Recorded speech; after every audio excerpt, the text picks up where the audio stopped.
Bismillahirrahmanirrahim. Assalamualaikum warahmatullahi wabarakatuh. Jumpa lagi di channel YouTube Rivanesta. Masih di sudut edukasi belajar mudah dan menyenangkan. Bagaimana kabar adik-adik sekalian, khususnya siswa-siswi kelas 5? Semoga hari ini dalam kondisi sehat ya. Karena pastinya dengan kondisi yang sehat kita bisa melakukan berbagai kegiatan yang kita inginkan.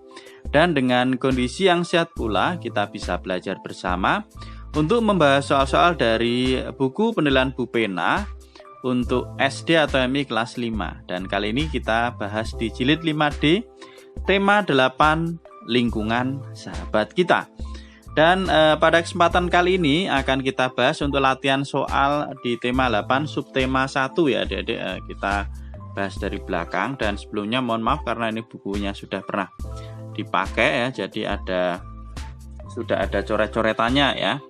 Tapi tidak apa-apa, nanti tetap akan saya jelaskan jawaban yang paling benar ya, karena akan kita bahas bersama-sama.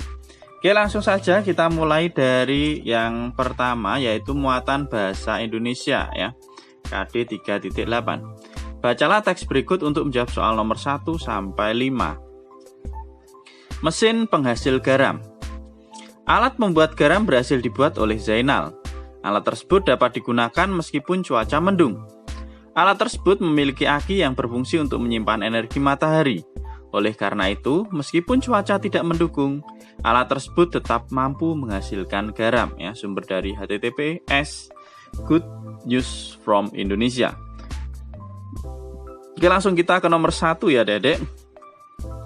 Teks di atas termasuk teks, lah ini jawabannya adalah teks non-fiksi ya, jawabannya yang C. Karena berisi kejadian faktual ya. Jawabannya adalah yang C ya. Nomor 2, manfaat alat yang diceritakan pada teks adalah untuk, nah ini jawabannya adalah membuat garam ya. Alat tersebut adalah untuk membuat garam. Oke ya, di sini sudah tertulis ya, untuk membuat garam, jawabannya nomor 2. Kemudian nomor 3, gagasan pokok pada teks tersebut adalah untuk yang nomor 3. Ini di sini sudah saya tuliskan ya Dedek. Ya, nomor 3. Nah, ide pokoknya dari teks tersebut adalah alat membuat garam buatan Zainal yang dapat dipakai walaupun cuaca mendung. Itu ide pokok atau pokok pikiran dari teks tersebut. Lanjut ke soal nomor 4. Apa ciri-ciri teks non-fiksi berdasarkan teks tersebut ya? Apa ciri-ciri teks non-fiksi berdasarkan teks tersebut, jelaskan. Oke, tadi cerita tentang mesin penghasil garam lah. Ciri-cirinya dari teks tersebut adalah ya, berisi cerita atau informasi yang nyata ya. Ceritanya itu adalah nyata ya, informasinya nyata, yaitu alat pembuat garam tadi. Nah, maka itu termasuk dalam teks non-fiksi ya. Kita lanjut ke nomor 5. Buatlah peta pikiran dari teks tersebut. Nah, peta pikirannya di sini sudah saya buatkan ya. Ya, jadi tadi judulnya adalah mesin penghasil garam. Nah, ini dibuat oleh Zainal. Kemudian mesin penghasil garam tersebut dapat digunakan walaupun cuaca mendung. Dan selanjutnya di sini mesin penghasil garam tersebut menggunakan energi alternatif, yaitu matahari ya. Jadi di sana terdapat buah alat ya, alatnya itu yang bisa menyimpan energi matahari sehingga walaupun cuaca mendung dapat digunakan untuk membuat garam. Itu untuk muatan pelajaran bahasa Indonesia. Selanjutnya kita ke muatan pelajaran IPA. Perhatikan gambar berikut ya. Gambar tersebut menunjukkan bahwa air berguna untuk, lah ini jawabannya untuk pembangkit tenaga listrik ya. Nomor 1 jawabannya adalah yang D. Nomor 2, uap air yang berasal dari daratan dan lautan merupakan bagian dari tahap siklus air yang disebut, nah yang menguap. Penguapan itu namanya adalah evaporasi ya. Jawabannya sudah sesuai ya, evaporasi. Nomor 3, dari manakah asal persediaan air sungai di daratan? Nah ini jawabannya bisa ya, dari mata air. Nah mungkin kalau mau ditambahkan juga dari air hujan ya, bisa ya. Air hujan itu yang masuk ke sungai ya, dalam jumlah yang banyak itu juga bisa ya. Jadi persediaan air sungai itu bisa dari mata air, mungkin bisa ditambahkan dari air hujan juga. Nomor 4, mengapa air di bumi tidak pernah habis walaupun digunakan secara terus-menerus? Nah, ini karena air tersebut mengalami siklus air atau mengalami daur hidrologi atau siklus air. Maka air tersebut tidak akan pernah habis. Jadi berputar ya, perputaran air atau siklus air. Nomor 5, buatlah bagan sederhana tentang siklus air. Setelah itu jelaskan setiap prosesnya dengan bahasamu sendiri ya. Di sini udah saya buatkan ya secara sederhana bagannya ya. Jadi ada yang pertama itu ada evaporasi atau penguapan, kemudian kondensasi atau pengembunan ya, dan yang terakhir adalah presipitasi atau hujan. Nah, prosesnya seperti apa? Jadi air di permukaan bumi itu mengalami penguapan, baik itu yang ada di laut maupun yang ada di daratan ya. Dia mengalami penguapan ya. Jadi tidak hanya air laut saja ya, di sungai ya juga mengalami penguapan. Kemudian uap air di atmosfer mengalami pengembunan membentuk awan. Jadi uap-uap tersebut di atmosfer ya berkumpul akan mengalami pengembunan dan akan membentuk awan ya atau kondensasi ini ya, pengembunan. Selanjutnya awan semakin tebal membentuk titik-titik air dan akhirnya jatuh menjadi hujan ya. Awan tadi berkumpul menjadi titik-titik air, akhirnya terjadi presipitasi atau hujan ya. Aliran air hujan ya, ada yang diserap bumi yang menjadi mata air ya. Kemudian ada yang mengalir ke laut lah. Setelah itu ya, jadi airnya ada yang diserap bumi mengalir ke laut melalui sungai ya. Di situ nanti akan terjadi penguapan lagi lah, itu namanya adalah siklus hidrologi atau daur air ya. Jadi ini berputar, mungkin panahnya bisa ditambahkan kembali ke sini lagi ya adik-adik itu. Itu untuk muatan pelajaran IPA. Selanjutnya kita ke muatan pelajaran berikutnya yaitu IPS. Nomor 1, perindustrian yang menghasilkan barang berupa bahan baku adalah industri. Nah, jawabannya adalah yang B ya, pemintalan benang. Kenapa? Karena benang itu masih bahan baku ya. Ya, jadi dipintal menjadi benang, setelah jadi benang nanti masih diproses lagi untuk dijadikan pakaian. Maka jawabannya adalah yang B. Kalau konveksi itu berarti pakaian jadi ya, itu konveksi. Lanjut ke halaman berikutnya.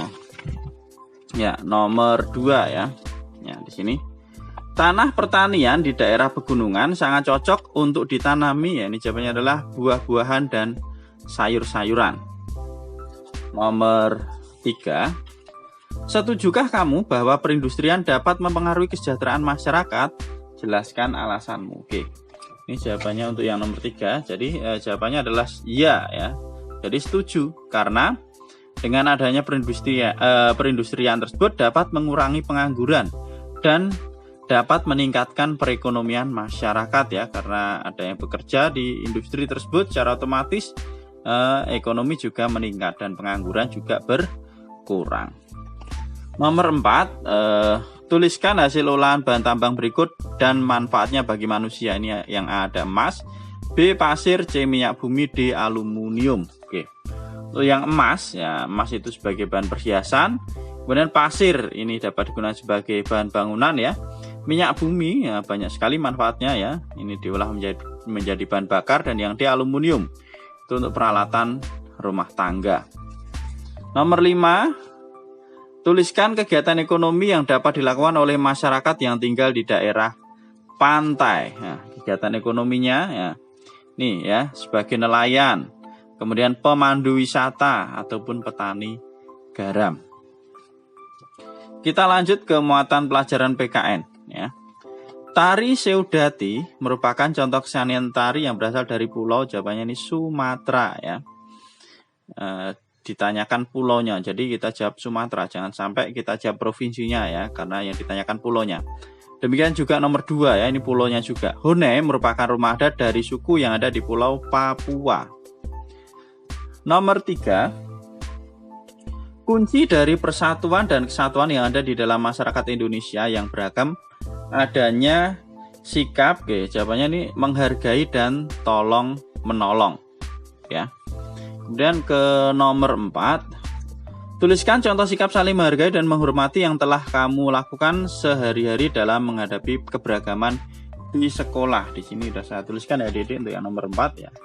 Ini misalnya dengan berteman tanpa membeda-bedakan, membantu teman saat terjatuh, Bermain bersama teman walau berbeda suku atau agama. Nah ini. Kemudian kita ke nomor 5. Nah ini ada cerita ya. Oke.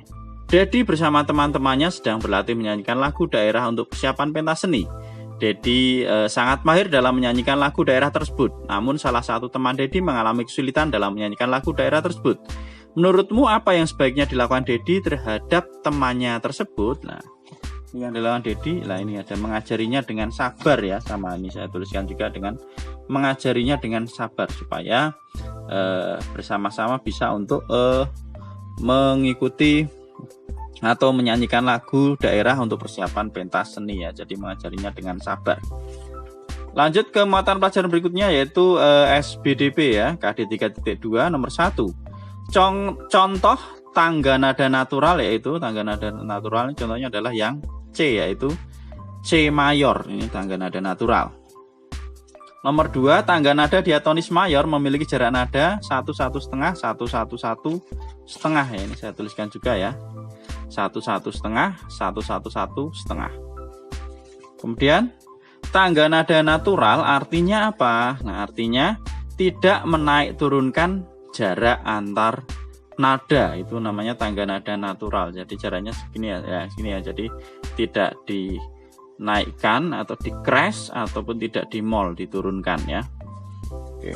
Kemudian nomor 4, tuliskan masing-masing 2 lagu yang memiliki tangga nada mayor dan minor. Nah, sini. Yang memiliki tangga nada mayor contohnya adalah lagu Indonesia Raya dan Maju Tak Gentar.